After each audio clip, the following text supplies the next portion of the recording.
Stock మార్కెట్లలో నష్టాలు కొనసాగుతున్నాయి. మంగళవారం నాటి ట్రేడ్లో ఇన్వెస్టర్ల సంపద ఏకంగా 10 లక్షల కోట్లు కరిగిపోగా గత 5 సెషన్లుగా ఇదే ట్రెండ్ నడుస్తోంది. దీంతో రిటైల్ ఇన్వెస్టర్ల గందరగోళం ఏర్పడింది. పెట్టిన ఇన్వెస్ట్మెంట్స్ అలానే కంటిన్యూ చేయాలా లేక ఉన్న స్టాక్స్ అమ్ముకోవాలా అనే సందేహాలు ప్రారంభమయ్యాయి. ఓ రకంగా చూస్తే అసలు ఈ 2025 ప్రారంభమైన దగ్గర నుంచి మార్కెట్లు రిటైల్ ఇన్వెస్టర్లకు నష్టాలనే మిగిల్చుతున్నాయి. వరుస పరిణామాలు స్టాక్ మార్కెట్ల సెంటిమెంట్ దెబ్బతీయడమే ఇందుకు ప్రధాన కారణం. ఇందుకే ఏంటా పరిణామాలు, ఈ నష్టాలకు కారణాలను ఈ స్టోరీలో చూద్దాం.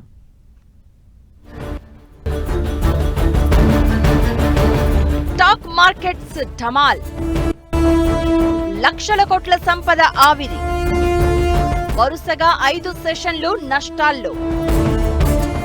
మార్కెట్లలో వరుస నష్టాలకు కారణాలుగా ట్రంప్ టారిఫ్ వార్, ఎఫ్ఐఐల సెల్లింగ్ ని చూడొచ్చు.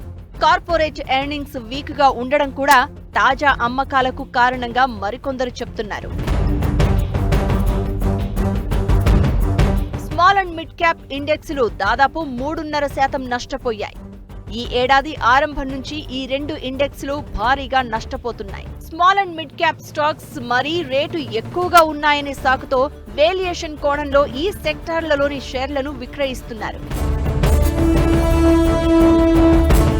అమెరికా ఇతర దేశాల నుంచి డంప్ అయ్యే స్టీల్, అల్యూమినియం ఉత్పత్తులపై 25% పన్ను విధిస్తూ నిర్ణయం తీసుకోగా అది అధికారికంగా ఫిబ్రవరి 10 నుంచి అమల్లోకి వచ్చింది.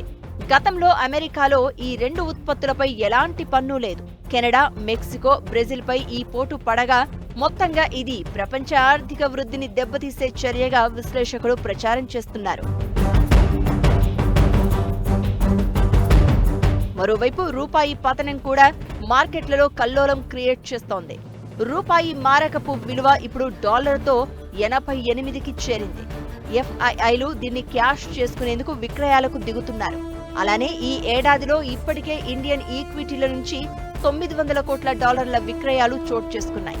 ఫిబ్రవరి నెలలోనే 12,643 కోట్ల మేర విక్రయాలు చేశారు. జనవరిలో 87,374 కోట్ల మేర షేర్లను విక్రయించారు.